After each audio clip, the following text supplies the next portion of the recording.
بسم اللہ الرحمن الرحیم۔ السلام علیکم۔ میں ایک پاک باز اور باپردہ عورت تھی۔ شادی سے پہلے کسی مرد کو بھی نہیں دیکھا تھا۔ شادی کے بعد میرے شوہر اور سسرال والے بہت اچھے تھے۔ ایک ماہ بعد میں میکے ملنے آئی تو اچانک طبیعت خراب ہو گئی۔ ڈاکٹر نے بتایا کہ میں حاملہ ہوں۔ میں خوشی خوشی واپس گھر گئی اور شوہر کو بتایا تو وہ بھڑک گیا اور فوراً باہر جا کر سب کو جھوٹ بول دیا کہ میں بانجھ ہوں۔ مجھے سمجھ نہیں آیا کہ انہوں نے ایسا کیوں کیا، پر اب یہ سب میرے کردار پر بات کرتے۔ تبھی میں نے بہت سوچنے کے بعد ایک قدم اٹھایا اور آج سونے سے پہلے اپنے شوہر جیسے ہی واش روم میں گیا، میں نے جلدی سے شوہر کے بستر پر میرا نام راحت ہے، میں فیصل آباد کی رہنے والی ہوں۔ ہر انسان کی زندگی میں بہت سی مشکلات اور تکلیفیں آتی ہیں۔ کچھ لوگ ڈٹ کر ان کا مقابلہ کرتے ہیں اور کچھ اپنے آپ کو وقت کے سپرد کر دیتے ہیں۔ میرے ساتھ جو واقعہ ہوا اس کے لیے میرے پاس کردار کی کوئی گواہی نہیں تھی۔ میں ایک پاک دامن حیادار لڑکی تھی، لیکن میرے اپنے سگے رشتوں نے میرے دامن کو داغدار کرنے کی کوشش کی۔ کہتے ہیں کہ خون کے رشتے کبھی نہ کبھی اپنے خاندان کی عزت کا پاس رکھتے ہیں، پر جو میرے ساتھ ہوا اس کے بعد میرا ہر رشتے سے اعتبار اٹھ گیا۔ مجھے لگتا ہے کہ اب خون کے رشتے ہوں یا نہیں، سب فریبی ہوتے ہیں، کوئی کسی کا نہیں ہوتا۔ میں اپنے ماں باپ کی اکلوتی بیٹی تھی جب 5 برس کی تھی۔ زمین کے جھگڑے میں کسی نے میرے باپ کو مار ڈالا۔ میرے خاندان والوں کو لگتا تھا کہ اب سب ہمارا ہو گیا، پر میری ماں مرد بن کر کھڑی ہو گئی اور سب کچھ سنبھال لیا۔ میرے ابا 4 بہن بھائی تھے، سب شادی شدہ تھے، پر میرے چچا نیم پاگل سے تھے، ایک کونے میں پڑے رہتے۔ وہ پہلے ایسے نہیں تھے، ایک ایکسیڈنٹ میں ان کے سر پر چوٹ لگنے کی وجہ سے وہ ایسے ہو گئے تھے۔ جب ابا کی موت ہوئی، دادی نے بہت کوشش کی کہ اماں چچا سے شادی کر لیں۔ تب اماں جوان تھی، پر اماں نے انکار کر دیا اور سب کام دیکھنے لگی۔ میری اماں نے بڑی کٹھن زندگی گزاری تھی، صبر آزما، طویل جد و جہد کی تھی، تبھی کہیں جا کر آسانی نصیب ہوئی تھی۔ کم عمری میں شادی ہوئی اور 21 برس کی عمر میں بیوہ ہوگی۔ میری اماں نے حالات کا ڈٹ کر مقابلہ کیا اور مردوں کی طرح زندگی گزاری تھی۔ ابا کی وفات کے بعد کبھی اماں کو رنگین کپڑوں، چوڑیوں، مہندی، ہر قسم کی آرائش سے پاک دیکھا تھا۔ بال الجھے ہوئے جن کی سخت طرح سے چٹیاں بنا ہوا کرتی، دوپٹہ ماتھے تک اوڑے رکھتی۔ گاؤں والے اماں کے کردار کی پختگی کی بنا پر ان کی بے پناہ عزت کیا کرتے تھے۔ دادی نے بہت کوشش کی کہ اماں ان کے چھوٹے بیٹے سے شادی کر لے جو نیم پاگل تھا۔ اماں انکار کرتی رہی اور تھک ہار کر دادی بھی خاموش ہو گئی، یہاں تک کہ اماں کے بالوں میں سفیدی اتر آئی۔ اب تو دادی بھی اس دنیا میں نہیں رہی تھی۔ اتنا بڑا گھر تھا ہمارا، یہاں میں، اماں اور ایک کام والی ماسی بطول رہا کرتی تھی۔ وہ اماں کے ساتھ ہی ان کے میکے سے آئی تھی۔ وہ ایک طلاق یافتہ خاتون تھی، پر ہمیشہ کے لیے یہیں رہ گئی۔ میرے چچا بھی ہمارے ساتھ رہتے تھے، پر وہ مست انسان تھے، کبھی تو کئی دن گھر نہیں آتے تھے۔ اماں ڈھونڈنے نکل جاتی، پھر بہت منتوں کے بعد چچا گھر آتے۔ میں ان کا منہ ہاتھ دھلاتی اور ان کو کھانا دیتی۔ میرے لیے میرے چچا کا ساتھ بھی بہت اچھا تھا۔ اماں کا تو کوئی بہن بھائی تھا نہیں۔ ابا کے خاندان میں بس ایک چچا اور 2 پھوپھیاں تھیں میری، جو کبھی آتی جاتی، ان سے ہمارے تعلقات کچھ خوشگوار نہیں تھے۔ چچا تھے تو چلو واحد مرد تھا اس گھر کا، ایک آسرا سا تھا ہم سب کے لیے۔ میرے میٹرک کے امتحان شروع ہو چکے تھے۔ ہمارے گاؤں کے کھیتوں کے درمیان سے مختصر سی پگڈنڈی گزر کر ہمارے اسکول جاتے تھے۔ اس دن حسب معمول چھٹی کے بعد ہم سہیلیاں اسی رستے سے گزر کر آ رہی تھیں جب میرا راستہ میری سگی پھوپھو کے بیٹے نے روکا۔ اس کا باپ بھی بہت بڑا زمیندار تھا اور پورا گاؤں پھوپھا کے آوارہ بیٹے سے اچھی طرح واقف تھا۔ راشد نے میرا راستہ روکا، مجھے گلاب اور ایک چٹھی دی۔ میں نے اپنے پاؤں کے نیچے مسل دی۔ اس نے کہا کہ کب تک مجھے نظر انداز کرو گی، ایک نہ ایک دن تم میری بن کر رہو گی۔ میں جب کہیں سے گزرتی وہ ٹیپ ریکارڈر پر بلند آواز سے گانے لگانا شروع کر دیتا۔ اماں کے ساتھ کہیں جاتی تو بائک پر ہمارا پیچھا کرتا۔ میں اب گھبرانے لگی تھی۔ میری اماں شروع سے مجھے پردہ کرواتی تھی، کہتی تھیں کہ پردہ ایک لڑکی کا محافظ ہوتا ہے، جب تک خود کو چھپا کر رکھو گی بری نظروں سے بچی رہو گی۔ اماں کی باتیں کچھ سمجھ آتی اور کچھ دماغ کے اوپر سے گزر جایا کرتی۔ میری اماں میری پڑھائی کو لے کر بہت فکر مند تھی۔ وہ چاہتی تھی کہ میں پڑھ لکھ کر اپنے پیروں پر کھڑی ہو جاؤں۔ زمانہ بہت ترقی کر چکا تھا، اب ہمیں بھی خود کو بدلنے کی ضرورت ہے۔ ایک دن میں پیپر دے کر آ رہی تھی، راشد اور اس کے دوست میرا پیچھا کرنے لگے۔ وہ میرے اوپر جملے کس رہے تھے۔ اس کے دوست کہہ رہے تھے کہ تمہاری کزن تو بہت مغرور ہے، پورے گاؤں کا اکلوتا خوبصورت نوجوان ہو تم اور یہی تمہیں گھاس نہیں ڈال رہی، کبھی اس کا چہرہ ہمیں بھی تو دکھا دو۔ میں تیز تیز قدموں سے بھاگ رہی تھی۔ میرے ساتھ کی لڑکیاں بھی پریشان ہو چکی تھیں، سب گھر جا کر کچھ نہیں بتاتی تھیں، کیونکہ اگر وہ بتا دیتی تو ان کا اسکول جانا بند ہو جاتا۔ میں جیسے گھر پہنچی چارپائی پر گر گئی تھی۔ اماں اندر تھیں، ورنہ وہ میرا چہرہ پیلا پڑتا دیکھ کر پریشان ہو جاتی۔ میری اماں میری سہیلی تھی، میں ان سے ہر بات کرتی تھی، پر میں نے انہیں کبھی پریشان نہیں کرنا چاہتی تھی۔ اماں ظہر کی نماز سے فارغ ہوئی، میں تب کھانا کھا چکی تھی۔ آج آخری پرچہ تھا، اماں نے میرا پسندیدہ کھانا بنایا تھا۔ مجھے اب ڈر لگ رہا تھا، پتہ نہیں کہ کیا ہوگا، کیا میری شادی واقعی راشد سے کر دی جائے گی؟ جب میں پیدا ہوئی تھی تو پھپھو نے کہا تھا کہ راحت ہمارے گھر کی بہو بنے گی۔ اصل میں ان کو وہ جائیداد نظر آتی تھی جو میرے نام تھی۔ میں ابا اماں کی شادی کے 4 سال بعد پیدا ہوئی۔ دادی نے میرا نام راحت رکھا۔ کبھی دوبارہ ہمارے گھر میں میرے رشتے کی بات نہیں ہوئی تھی، پر اب جیسے جیسے وقت گزر رہا تھا میرا ڈر بھی بڑھنے لگا۔ پیپر ختم ہو گئے تو ہمارے گاؤں میں ہی مولوی صاحب کی بیٹی کے پاس میں تفسیر قرآن کرنے لگی۔ میرا پردہ مزید سخت ہو گیا، اب ہاتھ بھی چھپا کر رکھتی۔ میرا رزلٹ آنے میں بھی کافی وقت تھا اور میں فارغ نہیں بیٹھنا چاہتی تھی۔ اماں بھی میرے اس عمل سے خوش تھیں، مجھے خود روز چھوڑنے اور لینے آتی۔ میری ماں نے بچپن سے میرے دماغ میں ایک بات ڈال دی تھی کہ عزت دار ماں باپ کی بیٹی ہو، ہمارا سر مت جھکانا۔ میں کبھی کسی مرد کی طرف آنکھ اٹھا کر بھی نہیں دیکھا کرتی تھی۔ میں عمر کے اس حصے میں تھی، یہاں ہر چمکتی چیز آنکھوں کو بھلی لگتی ہے، اچھے برے کی تمیز سب جوانی کی آہٹوں میں کھو جاتی تھی۔ میں بھی عمر کے اس حصے سے گزر رہی تھی۔ میری ایک عادت تھی کہ میں جلدی کسی سے فری نہیں ہوتی تھی اور نہ ہی کسی پر اعتبار کرتی۔ اسکول میں بھی میری ایسی کوئی سہیلی نہیں تھی جسے میں رازدار دوست بنا سکتی۔ گاؤں میں بھی میں کسی کے گھر نہیں جایا کرتی تھی۔ گاؤں کے لوگوں نے مجھے کبھی بنا پردے دیکھا نہیں تھا۔ چند گنتی کی عورتیں تھیں جو اماں کے پاس آتی تھیں، بس وہی مجھے جانتی تھی۔ اماں نے میری تربیت ہی ایسی کی تھی، میں اپنے آپ سے باہر نہیں جا سکتی تھی۔ میں مختلف کتابیں پڑھنے میں اپنا وقت گزارتی، پر اپنے کزن راشد کی حرکتوں سے عاجز آ چکی تھی اور مجھ میں اتنی ہمت نہیں تھی اماں سے اس موضوع پر بات کر سکتی۔ میں اندر ہی اندر گھل رہی تھی، اپنی سوچوں سے الجھتی۔ اب تو پریشانی صاف چہرے سے دکھائی دیتی، جسے اماں نے بھی نوٹس کر لیا۔ 1-2 بار پوچھا، میں نے رزلٹ کا بہانہ بنا دیا کہ بس اسی کی پریشانی ہے، پتہ نہیں کیا بنے گا۔ اصل وجہ تو راشد تھا، جو اب مدرسے کے باہر بھی کھڑا ہونے لگا تھا۔ کئی بار مولوی صاحب نے اسے سمجھایا کہ لڑکیوں کا مدرسہ ہے، ایسے باہر کھڑے رہنا شریف لوگوں کو زیب نہیں دیتا، پر وہ لوگ کہاں باز آتے۔ اماں کی طبیعت خراب تھی، مدرسے ویسے بھی اتنا دور تھا کہ میں اکیلی مدرسے آیا کرتی۔ جب جانے لگی تو راشد اور اس کے دوست بھی پیچھے پیچھے چلنے لگے۔ میں آیت الکرسی کا ورد کرنے لگی، وہ ایک دوسرے کا ہاتھ پر ہاتھ مار کر ہنس رہے تھے۔ راشد کو کہہ رہے تھے کہ تمہاری کزن ہے، تمہیں ذرا خیرت نہیں آتی، اس کو یوں کھلا چھوڑا ہوا ہے، دیکھنا کہیں اور ہی نہ اس کو اڑا کر کوئی لے جائے تتلی کی طرح۔ راشد نے کہا کہ تتلی کو مسلنا مجھے اچھے سے آتا ہے۔ میرے رسے میں وہ کھڑا ہو گیا اور مجھے اپنی جان جاتی محسوس ہوئی۔ راشد نے کہا کہ اپنی ماں کو بھیجوں گا رشتے کے لیے، پڑھائی وڑھائی چھوڑو اور جا کر دلہن بننے کی تیاری کرو۔ وہ تینوں ہنسنے لگے، مجھے بھابھی جی کہنے لگے۔ میں بھاگتی ہوئی گھر آئی اور روتے ہوئے اپنی ماں کے گلے لگ گئی، انہیں سب بتانے لگی۔ اماں کے چہرے کا رنگ بدل چکا تھا، انہوں نے چادر لی اور پھپھو کے گھر پہنچ گئی۔ پھپھو نے کہا کہ جوان خون ہے، میں اسے سمجھاؤں گی کہ ایسے اچھا لگتا ہے کہ گھر کی بچی کو یوں پریشان کر رہا ہے۔ کچھ دن سکون سے گزرے، اب راشد کہیں نظر نہیں آتا تھا۔ اماں اب ہر وقت سوچوں میں گم رہتی اور ایک دن پھپھو شادی کا کارڈ دینے آئی۔ ان کی بیٹی کی شادی تھی، انہوں نے خاص طور پر ہمیں بلایا تھا، حالانکہ وہ جانتی تھی کہ ہم نہیں جائیں گے۔ ابا نے مرتے وقت اماں سے کہا تھا کہ کبھی میرے بہنوں کے گھر قدم بھی مت رکھنا، وہ آستین کے سانپ ہیں۔ پتہ نہیں ایسا کون سا راز تھا جس کو لے کر اماں اکثر پریشان ہو جایا کرتی تھیں۔ اس دن بھی میری وجہ سے پھپھو کے گھر کی دہلیز 15 سال بعد پار کی تھی، ورنہ ہم کبھی ان کے گھر نہیں گئے تھے۔ پھپھو کی بیٹی کی بارات آ چکی تھی، راشد ہمیں لینے آیا۔ اماں نے معذرت کر لی کہ ہم نہیں آ سکتے، کچھ ضروری کام ہے، ہمیں گھر کسی غیر مرد کو آنے کی اجازت نہیں تھی۔ اور راشد گھر آنے کے پر تول رہا تھا، پتہ نہیں اس نے اماں سے کیا کہا۔ اماں نے ایک تھپڑ اس کو رسید کیا اور گیٹ بند کر کے اندر آ چکی تھی۔ اس کے بعد پورے گاؤں میں چہمگوئیاں ہونے لگیں کہ میری اماں راشد کو میرا رشتہ دینا چاہتی تھیں۔ پھپھو نے انکار کر دیا تو میری اماں اس کے بیٹے کو گھر بلانے لگیں اور اسی ناراضگی کی بنا پر وہ شادی پر بھی نہیں گئی۔ اماں کی آنکھوں میں برسوں بعد آنسو دیکھے تھے، وہ چھپ چھپ کر روتی، ان کے سجدے لمبے ہو چکے تھے۔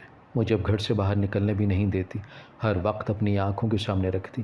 اور ایک دن ہمارے گھر کا واحد سہارا بھی ہم سے چھن گیا، چچا کو کسی نے زہریلی شراب پلا دی جس سے ان کی موت ہو گئی۔ سب گاؤں والے عجیب عجیب باتیں کرنے لگے، میں ہر وقت ڈری سہمی کونے میں پڑی رہتی۔ چچا کی لاش میری آنکھوں کے سامنے پڑی نظر آتی، میں اب رات کو نیند میں بھی ڈرنے لگی اور اماں میرے ساتھ سوتی۔ چچا کو شراب کس نے پلائی کوئی نہیں جانتا تھا، پر اماں خاموش ہو جاتی۔ پھوپھیاں آئیں، کچھ دیر ماتم کیا اور جنازہ اٹھنے سے پہلے اپنے گھروں کو چلی گئی۔ کچھ دنوں بعد پھوپھیوں نے کہا کہ انہیں اپنے مرے ہوئے بھائی کی زمین سے حصہ چاہیے۔ اماں نے کہا کہ تم لوگ راحت کے ابا کے جیتے ہوئے 2 گنا حصہ وصول کر چکی ہو، اب جو زمین بچی ہے وہ صرف میری بیٹی کا حق ہے۔ وہ بڑبڑاتی ہوئی چلی گئیں اور اگلے دن دونوں پھوپھا نے مل کر ہماری ساری زمین پر قبضہ کر لیا، ہمیں تنگ کرنے لگے۔ اماں سے میرا رشتہ مانگا، اماں نے صاف انکار کر دیا۔ راشد بھی اب روز ہمارے گھر کے سامنے اونچی آواز میں گانے لگا تھا۔ سب گاؤں والے پہلے تنگ تھے پر اس کی حرکتوں کی وجہ سے کچھ نہیں بول سکتے تھے۔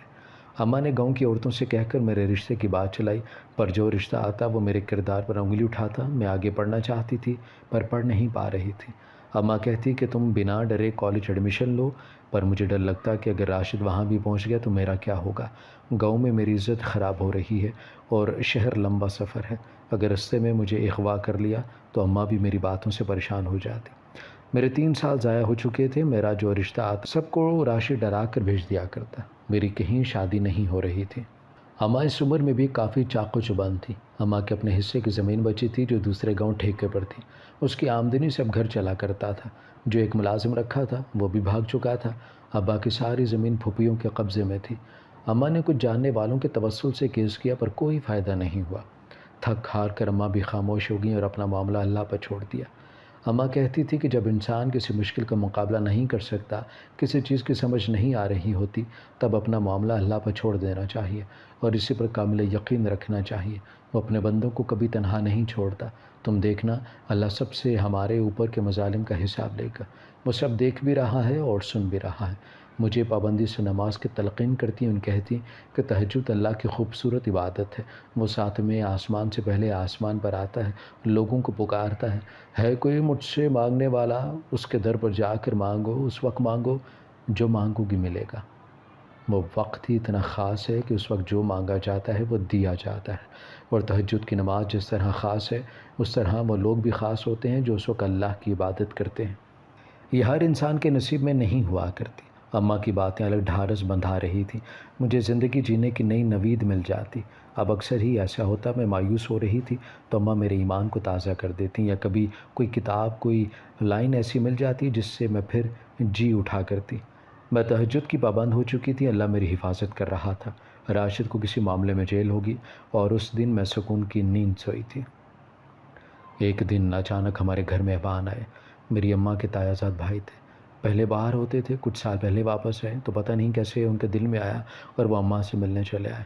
اماں دیر تک بیٹھی رہی۔ وہ دونوں میاں بیوی بہت خوش اخلاق تھے۔ ان کی بیٹی بھی میری عمر کی تھی۔ ان کے 3 بچے تھے، 2 بیٹے اور 1 بیٹی۔ وہ اماں کو گھر دیکھنے کا کہہ کر ہمارا گھر دیکھنے لگی۔ اس لڑکی نے میری بہت ساری تصاویر بھی بنائی تھی۔ مجھے عجیب سا محسوس ہو رہا تھا۔ اس دن پہلی بار خود کو موبائل میں دیکھا۔ ایسا نہیں تھا کہ ہمارے گھر موبائل نہیں تھا، بس وہ ایک سادہ موبائل تھا جس کو میں کبھی کبھی دیکھا کرتی تھی۔ ہمارا گھر حویلی نما تھا، جو جتنا باہر سے دیکھنے میں دلکش تھا اس سے کہیں زیادہ اندر سے خوبصورت تھا۔ اماں نے پوری حویلی کی بہت دیکھ بھال کی تھی۔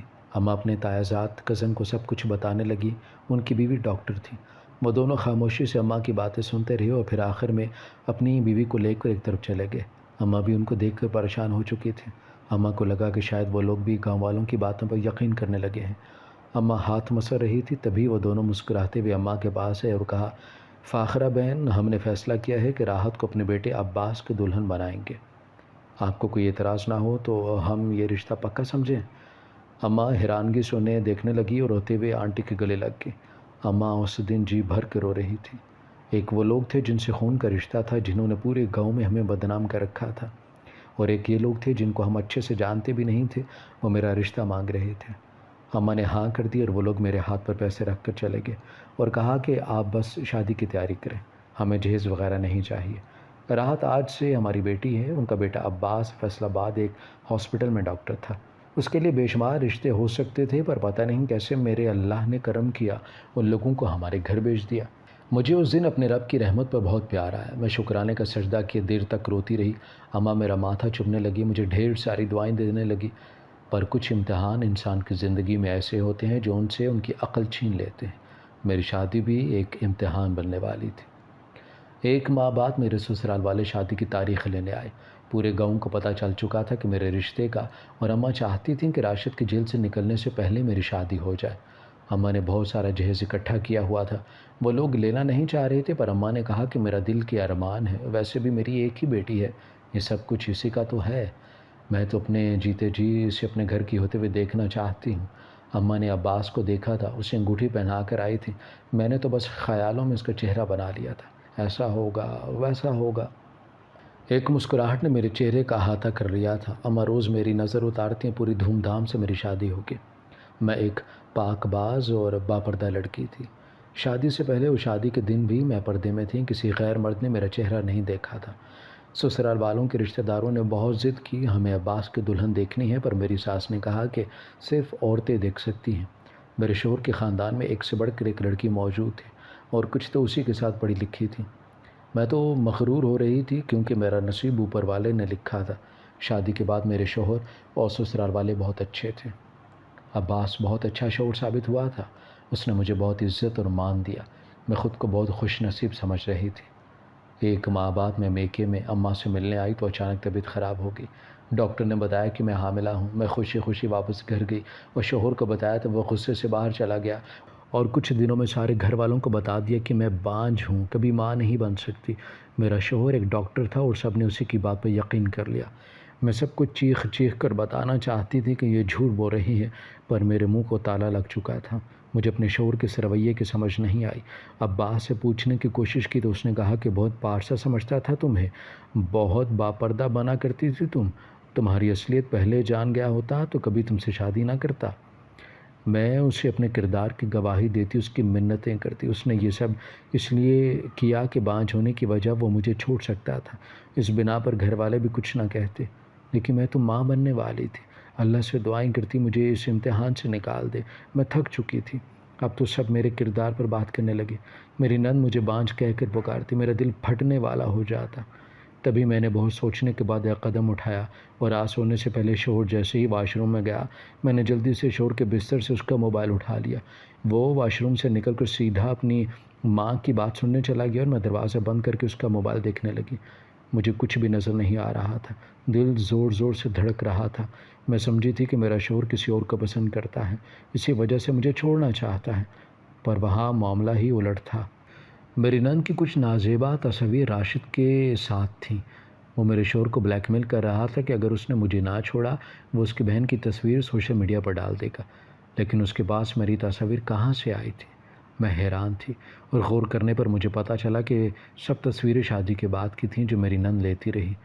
میں فرش پر گر چکی تھی، مجھے کچھ سمجھ نہیں آ رہا تھا۔ اتنا جان چکی تھی کہ میرا شوہر میرے ساتھ بے وفا نہیں ہے، پر میں اس کی نگاہوں سے گر چکی ہوں۔ میرے پاس اپنے کردار کی گواہی کا کوئی ثبوت نہیں تھا۔ اپنے سسرال کچھ دن میکے رہنے کا بہانہ بنا کر آ گئی۔ اماں کو سب کچھ بتایا، اور یہ بھی کہ میری نند کا جس کے ساتھ رشتہ ہوا وہ راشد ہے، وہ پتہ نہیں کب جیل سے چھوٹ گیا تھا۔ میں اپنی زندگی میں اتنی خوش تھی، اس کو بھول چکی تھی۔ میرے شوہر نے مجھے بد کردار کہا تھا، اس کی سب باتیں میرا دل چھلنی کر گئی تھی۔ میں خود کو کمتر سمجھنے لگی تھی۔ مجھے میکے آئے 2 ہفتے ہونے والے تھے۔ سسرال سے کوئی میری خبر لینے نہیں آیا تھا، نہ ہی میرے شوہر نے مجھے کال کی۔ اماں مجھے دیکھ دیکھ کر پریشان ہوتی، میں دن رات روتی، اللہ سے دعائیں مانگتی۔ مجھے 3 ماہ ہو چکے تھے، نہ میں خود اپنے سسرال گئی اور نہ مجھے کوئی لینے آیا۔ راشد بھی اب روز گھر آتا، اماں کو اکساتا کہ وہ طلاق لے لیں۔ میں آج بھی راحت سے شادی کرنے کے لیے تیار ہوں، اور ایک رات اماں نے مجھے لیا اور ہم ٹرین میں بیٹھ کر کسی نامعلوم جگہ جا رہے تھے۔ کہاں جانا تھا پتہ نہیں۔ جب ایک لڑکی کی عزت پر داغ لگتا ہے تو تب ایک ماں جیتے جی مر جایا کرتی ہے۔ ہمیں اپنا گاؤں چھوڑے 7 ماہ ہو چکے تھے۔ میرے ڈیلیوری کے دن جیسے جیسے قریب آ رہے تھے میرا ڈر بڑھتا جا رہا تھا۔ انسان کو سب رشتے چھوڑ بھی جائیں تو کبھی ماں اپنے بچے کو نہیں چھوڑتی۔ پتہ نہیں میری کیسی آزمائش تھی جو ختم ہونے کا نام نہیں لے رہی تھی۔ میں بہت بدل چکی تھی۔ کب ہنسی تھی یہ یاد تک نہیں تھا۔ جس گھر میں رہ رہے تھے وہ اماں کی کسی سہیلی کا گھر تھا۔ ہمارے علاقے میں ایک میڈیکل کیمپ لگا تھا، آنٹی نے کہا کہ چیک اپ کروا لو کیونکہ وہ بھی ایک نرس رہ چکی تھی۔ اسی رات میری طبیعت بگڑ گئی۔ میں نے ایک بیٹے کو جنم دیا تھا۔ یہ وہ وقت ہوتا ہے جب ایک عورت کو سب سے زیادہ اپنے شوہر کی ضرورت ہوتی ہے۔ میں نے اپنے بیٹے کو دیکھنا چاہا تو ایک ڈاکٹر نے میری گود میں بچہ لٹا دیا اور وہ میرے پاس بیٹھ گیا۔ وہ میرا شوہر تھا۔ ہمارا بچہ اسی کے ہاتھوں پیدا ہوا تھا۔ وہ پہلے جیسا عباس نہیں رہا تھا، بہت بدل چکا تھا۔ اس نے میرا ہاتھ پکڑا اور مجھ سے معافی مانگنے لگا۔ جو کچھ ہوا تھا اس کی بہن کی وجہ سے ہوا۔ راشد کو کسی نے گولی مار دی تھی۔ اور تب ساری سچائی میری نند نے میرے شوہر کو بتائی۔ یہ بھی اس کا احسان تھا جو میری پاک دامنی کی گواہی دے دی تھی۔ میرے دل میں ایک خلش تھی، ایک چبھن تھی۔ میرے شوہر کو میرا یقین کرنا چاہیے تھا، پر میری ماں نے سمجھایا کہ اپنے بیٹے کی خاطر اپنے شوہر کو معاف کر دو۔ 3 سال کا عرصہ گزر گیا، میرے گھر بیٹی پیدا ہوئی۔ میں اپنے گھر بہت خوش ہوں، پر کچھ زخم ایسے ہوتے ہیں جو وقت کے ساتھ ساتھ بھرتے ہیں۔ ایک عورت جب ماں بنتی ہے تو اسے اپنی اولاد کے لیے بہت کچھ بھولنا پڑتا ہے، برداشت کرنا پڑتا ہے، کیونکہ ماں بننا آسان نہیں ہوتا۔ ہماری ویڈیو اگر آپ کو پسند آئی ہے تو ضرور لائک کیجیے، اپنی رائے دینا چاہیں تو کمنٹس کیجیے، اچھی لگے تو شیئر کیجیے۔ اس کے ساتھ ساتھ اگر آپ نے ہمارا چینل سبسکرائب نہیں کیا تو ضرور کیجیے اور بیل آئیکن پر لازمی کلک کیجیے تاکہ ہماری ہر آنے والی ویڈیو آپ تک بر وقت پہنچ سکے۔